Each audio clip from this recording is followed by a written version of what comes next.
কিছু মহলের ঘৃণ্য অপপ্রচারের প্রেক্ষাপটে জাতিসংঘের মহাসচিবের সফর বাংলাদেশের প্রতি বলিষ্ঠ সমর্থনের প্রকাশ। এমন মন্তব্য করে আন্তর্জাতিক বিশ্লেষকরা বলছেন, সরকারের সংস্কার ও বিচার প্রক্রিয়ায় সহায়তা করতে পারে জাতিসংঘ। এ সফরে রোহিঙ্গাদের সহায়তা ও প্রত্যাবাসনে ইতিবাচক ফল আসবে বলেও আশা জেগেছে। ইকবাল ফরহাদের রিপোর্ট। 4 দিনের সফরে বাংলাদেশে এসেছেন জাতিসংঘ মহাসচিব অ্যান্টোনিও গুতেরেস। সফরে তিনি বড় একটা সময় ব্যয় করবেন বাংলাদেশে আশ্রয় নেয়া রোহিঙ্গাদের পরিস্থিতি দেখার উপর। আর এমন একটা সময়ে এ সফর হচ্ছে যখন রোহিঙ্গাদের জন্য আন্তর্জাতিক সহায়তা দিনকে দিন কমছে।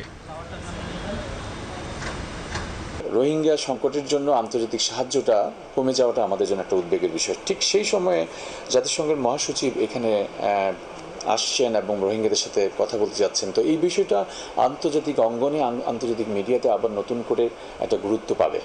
তবে সেই ক্ষেত্রে আমরা মনে করি যে আন্তর্জাতিক যে সংস্থা বা যে রাষ্ট্রগুলো আছেন এবং জাতিসংঘ যদি এখানে কার্যকরী কোনো রোল প্লে করে, তাহলে যেই আন্তর্জাতিক সাহায্যটা যে কমে যাওয়ার যে প্রবণতাটা দেখা দিয়েছে, সেটা হয়তো রোধ হতে পারে। ডক্টর ইউনুস চায়নার ভিজিটে যাবেন এবং চায়নার একটা বড় ভূমিকা রোহিঙ্গা সংকটে রয়েছে বলে আমি মনে করি। এবং ঠিক সেই সময় জাতিসংঘের মহাসচিবেরও আগমন এবং রোহিঙ্গা সংকট নিয়ে আলাপ আলোচনা করা, তো এই সামগ্রিকভাবে কিছুটা আলো আমরা দেখতে পাচ্ছি যদি এই সংকটটা সমাধানের কোনো পথ বের হয়।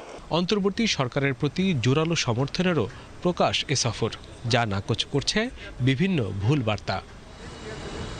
ভারতীয় সরকার এবং মিডিয়া বাংলাদেশের অন্তর্বর্তীকালীন সরকারকে বিভিন্নভাবে বিতর্কিত করছে।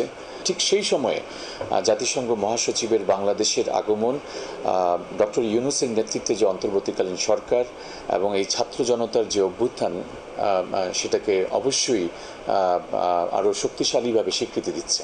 বিগত ফ্যাসিবাদী আমলে বিপুল অঙ্কের অর্থ পাচার হয়েছে বাংলাদেশ থেকে। সেসব অর্থ ফেরত আনার চেষ্টায় বাংলাদেশকে সহায়তা করতে আন্তর্জাতিক মেকানিজমকে উৎসাহ দিতে পারেন জাতিসংঘ মহাসচিব। আন্তর্জাতিক যে প্রতিষ্ঠান 207-8টা সদস্য রাষ্ট্র এখানে আছে, জাতিসংঘ মহাসচিবও সেই ক্ষেত্রে বিভিন্ন রাষ্ট্রপ্রধানকে, বিভিন্ন দেশের সরকারকে অনুরোধ করতে পারেন। প্রফেসর মোহাম্মদ ইউনূস সরকারের সংস্কার ও বিচার প্রক্রিয়ায় জাতিসংঘ গুরুত্বপূর্ণ সহায়তা করতে পারে। যে গণহত্যা হয়েছে সেই বিষয়ে সহ এই ধরনের সংস্কারের ক্ষেত্রে জাতিসংঘ আমাদেরকে কিভাবে সহযোগিতা করতে পারে, সেই বিষয়গুলো আমি মনে করি আলোচনায় আসবে।